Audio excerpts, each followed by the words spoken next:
Anybody threaten you or coerce you in any way? Kind of.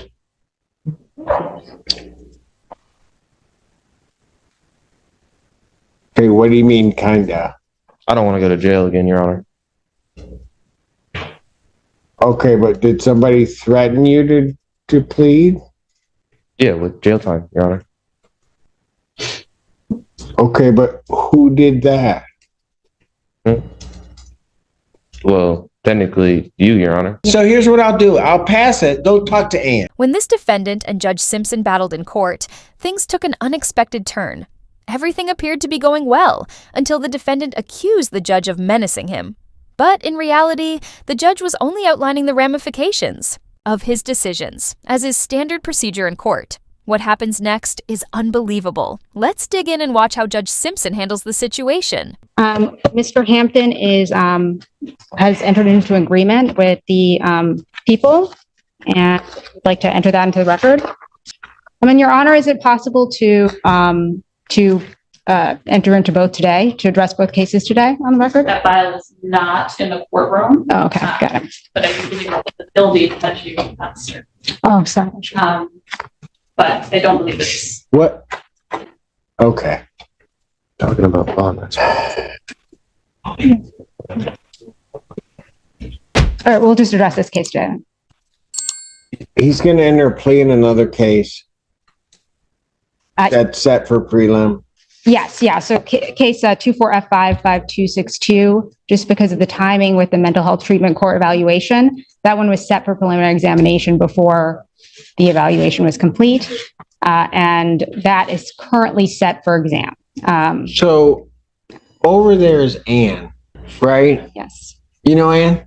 Yes. Okay. So if you had this, that may work out where we could like get rid of 2 cases and he could plead.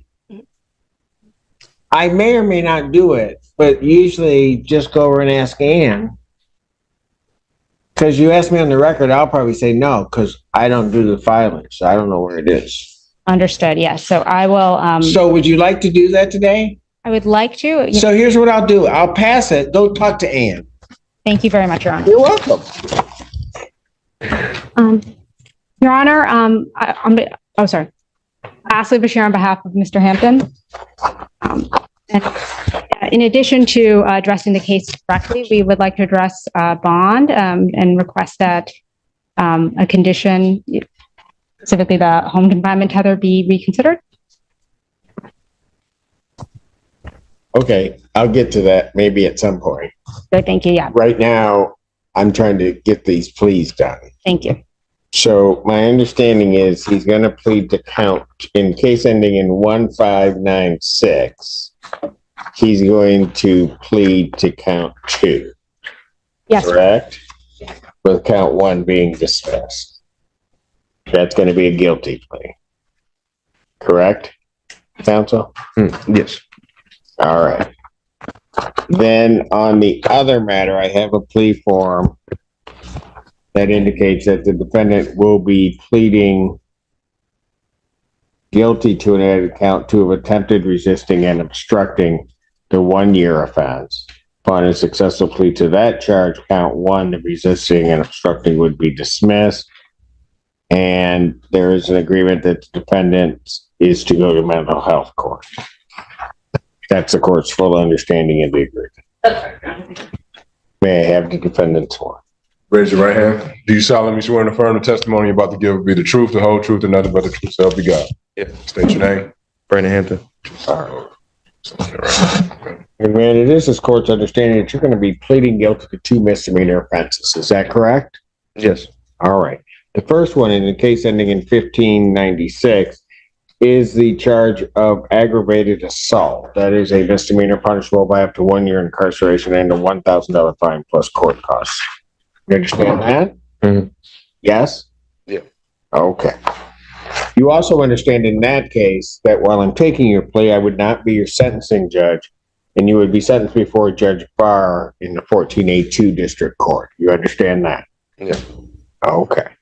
And understanding that on that case, do you still wish to plead guilty? Yes. All right. On the other case, it says the court It's this court's understanding you're going to plead guilty to the charge of attempted resisting and obstructing a police officer. That's a misdemeanor punishable by up to 1 year incarceration or $1,000 fine plus court costs. Do you understand that? Yes. You understand also that while I'm taking your plea, I would not be your sentencing judge, and you would be sentenced before Judge Valvo in the 15th District Court. You understand that? Why are the judges different, Your Honor? Why are the judges different? Because these allegedly occurred in two separate places. The case that we were just talking about with Judge Valvo, the offense took place in the city of Ann Arbor. And the other case happened in maybe the city of Ypsilanti an Ypsi city, it looks like. I'm sorry, Ann Arbor Township. Okay. So they occurred in two separate jurisdictions. Okay. That's why you have two separate judges. But what's going to happen, I think this is probably really the crux of your question. You're going to go to mental health court on these, right? Yeah. So Judge Valvo is actually in charge of mental health court. So when that case goes over to her, that will be where it is. You'll have to go before Judge Barr. Judge Barr will do the initial part of the sentencing and then place you on probation to be supervised by the mental health court. Follow that? So it's just a little bit of a process. Both cases, it's anticipated, are going to end up in the same spot. Okay. Okay. You got that? Any other questions on that? I guess it's not like possible for the other case just to go to Valvo as well. It will get there. It just can't go directly that way. Okay. Okay. For sure. Anything else? Trust me, we do this all the time. It'll get there. So it'll catch right up to it. Okay. All right. Any other questions you have? Just the one about bond, but Yeah, we'll get to that in a moment. All right. So understanding all of that, you still wish to plead guilty to these charges? yeah, Okay. So to the charge of aggravated assault, how do you plead? guilty.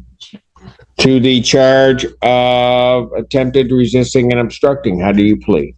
Guilty. Now, you understand that by pleading guilty, you will not have a trial of any kind.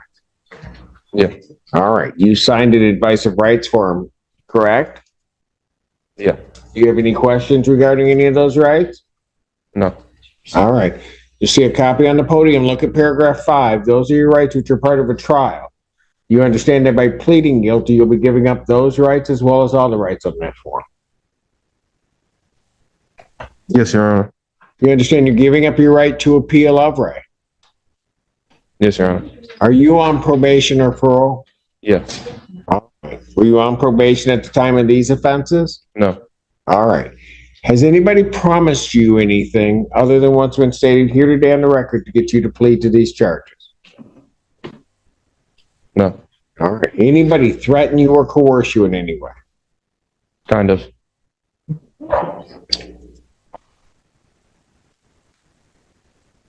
Okay, what do you mean, kinda? I don't want to go to jail again, Your Honor. Okay, but did somebody threaten you to plead? Yeah, with jail time, Your Honor. Okay, but who did that? Well, technically, you, Your Honor. He was doing okay until he said that, because that reasoning was incredible. People were not joking when they claimed he needed assistance. I'm not sure if he was mimicking Judge Simpson or if he truly believed the judge was threatening him with jail time. That's exactly how the legal system works. Judges enforce the laws, and if you don't obey them, there are repercussions. And how did he say it? He could have just sabotaged his own plea agreement. Claiming that the court is threatening him makes it more difficult to bargain, since he is now playing as a victim rather than accepting responsibility. He just pled guilty, so why backtrack now? It is far too late for that. But what do you think? Was he simply talking, or does he really believe this? Let's go back in and watch how Judge Simpson reacts. Oh, Mr. Hampton, tell you what. Why don't we pass the matter? Maybe you can talk to him and we'll give this another shot today if we're comfortable with it. Otherwise, the court may not be comfortable with it, and we might just blow all of this up and it'll just have to happen another way. Thank you, Your Honor. But I'll give you a chance to talk. Judge Simpson described everything gently, almost as if he were talking to a kid. Now, let's go on to the next phase of this hearing to see whether this man finally gets it together. At this point, he's either about to learn how the law works, or he's going to keep up the foolishness.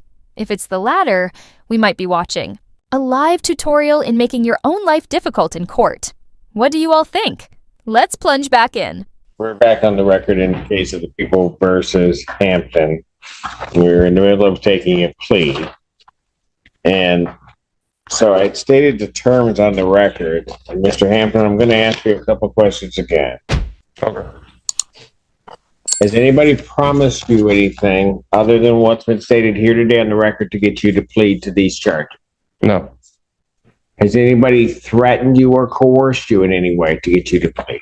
no, You're doing this voluntarily, yes, of your own free will, yes, and because you believe that you're guilty of these offenses? yes. All right. We'll start with case 1596. Paperwork. So, okay, Mr. Hampton, on the date of August 29, 2024, at Washtenaw Community College in Ann Arbor Township, Washtenaw County, state of Michigan, do you recall what happened on that date regarding a Vladimir, is it Parahora?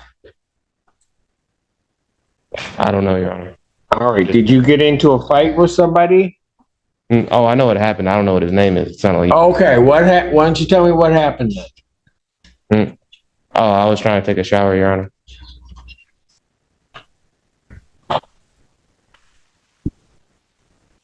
Okay. And then what occurred? When I was in the locker room, he had pushed me up against the wall, hit me in my head, and threw me on the ground. And then broke in my property. Okay. But before that, did you do anything before that? No, Okay. it wasn't until there were 4 people on top of me and I was fearing for my life that I bit him, Your Honor.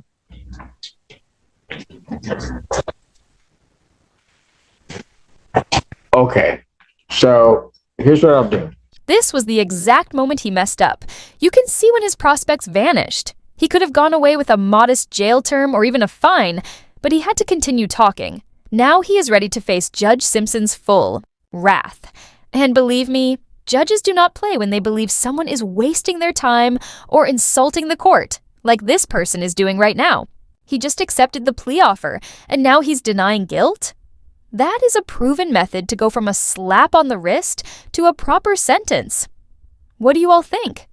Has he sealed his fate, or is there still hope for him? Honestly, I believe he's finished.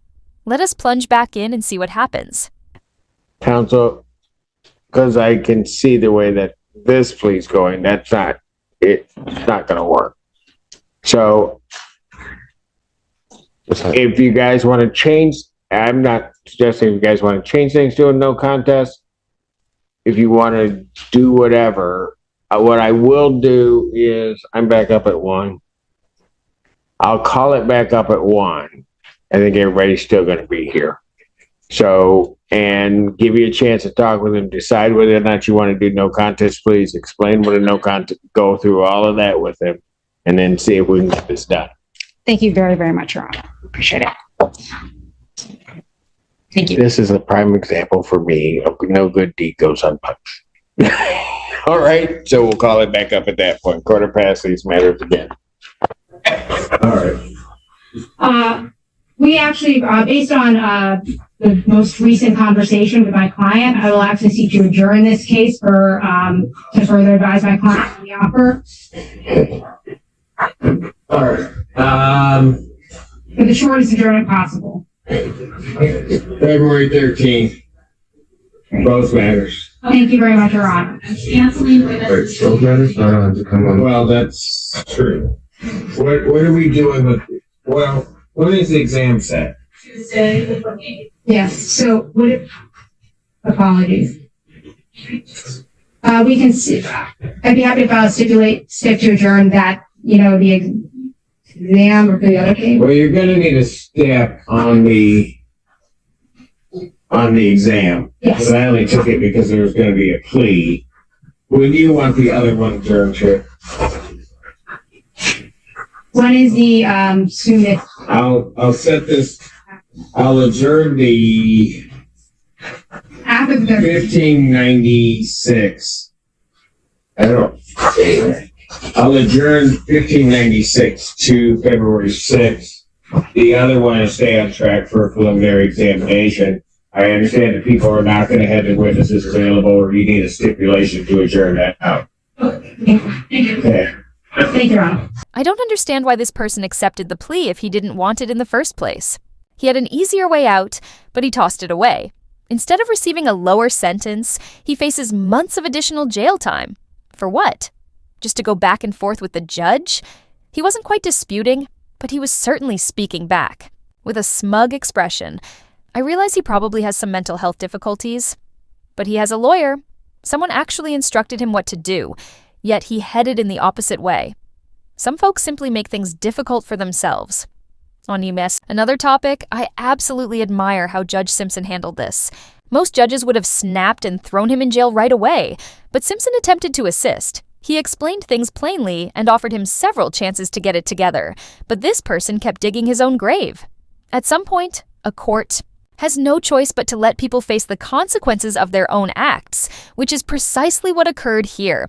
But what do you all think? Was Judge Simpson fair, or should he have handled things differently? Please let me know in the comments. And if you loved this video, remember to like and subscribe. I publish every day, so stay tuned for more weird instances like this one. Thank you for watching. I sincerely appreciate your support. Take care, and see you in the next one.